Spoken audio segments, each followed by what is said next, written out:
Oke, assalamualaikum warahmatullahi wabarakatuh. Kembali lagi bersama saya Bang Ahung mulai mereok.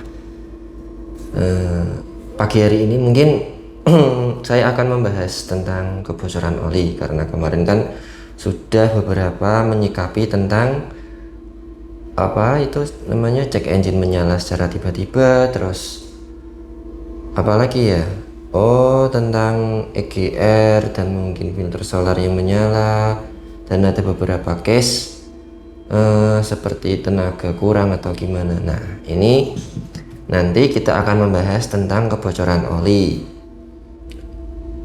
Sedikit tentang kebocoran oli, mungkin sebagian orang itu mungkin ada yang merasa seperti wah bahaya ini, wah harus segera ke bengkel ini, tuh tidak berani keluar pakai mobil ini. Nah, nanti kita akan bedah semua itu, bagaimana cara menyikapi ketika kita menemukan ada kebocoran oli atau ada rembesan oli atau ada oli yang netes di bagasi kita.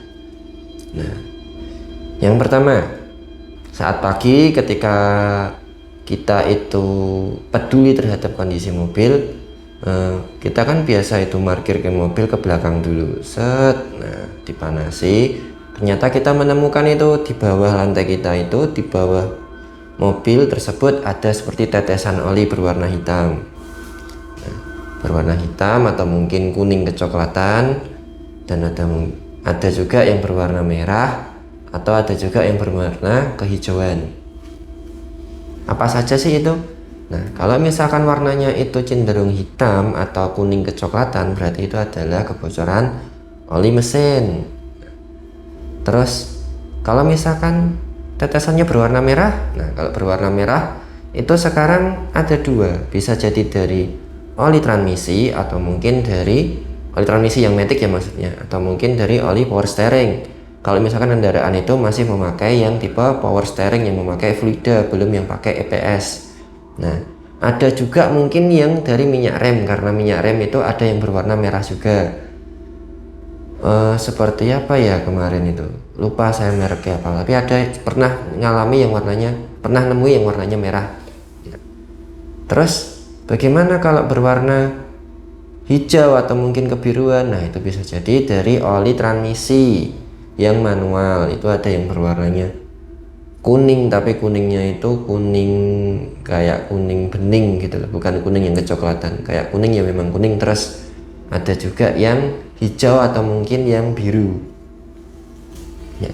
Terus bagaimana cara menyikapi? Nah, ini yang penting, nanti saya bahas agak panjang ya. Kalau misalkan oli itu berwarna coklat atau kuning kecoklatan atau mungkin hitam, berarti itu kan adalah oli mesin. Nah, kita coba ingat-ingat itu, apakah sebelumnya kita habis servis? Kalau kejadiannya habis servis, kemungkinan yang kemarin saya bahas, ada human error, entah itu yang masang kurang kencang atau mungkin gasket di bautnya itu retak atau mungkin terlalu kencang sehingga itu putus atau tidak diganti, jadi ada rembesan oli di situ sedikit netes. Terus apakah kita sudah tidak lama servis? Nah, kalau misalkan sudah tidak lama servis, berarti itu ada indikasi lain. Nah, kita lihat dulu, apakah oli itu selalu menetes ketika mesin itu nyala, atau cuman menetes di saat-saat tertentu, mungkin semalaman baru kelihatan netes sedikit, mungkin cuman bercaknya itu sedikit lah, tidak sampai diameter 10 cm lah, mungkin cuman 2 atau sampai 5 cm, itu aman, tidak apa-apa, dipakai dulu, tidak ada masalah sampai kita ke bengkel untuk mencari penyebabnya itu dari mana. Nah, tapi beda lagi kalau misalkan kita nyalakan mesin dan oli itu keluar terus atau netes terus. Sebisa mungkin atau seharusnya kita memang diam di tempat, kita telepon montir atau telepon bengkel yang sudah langganan, kita sampaikan keluhan kita agar bengkel tersebut bisa membawa mobil kita bisa membawa teknisinya untuk melakukan pengecekan di rumah kita. atau di tempat kejadian seperti itu. Nanti bisa diderek atau mungkin diperbaiki di sana kalau bisa memungkinkan seperti itu. Nah, terus bagaimana kalau oli itu berasal dari power steering atau mungkin dari oli matic? Sama penyikapinya.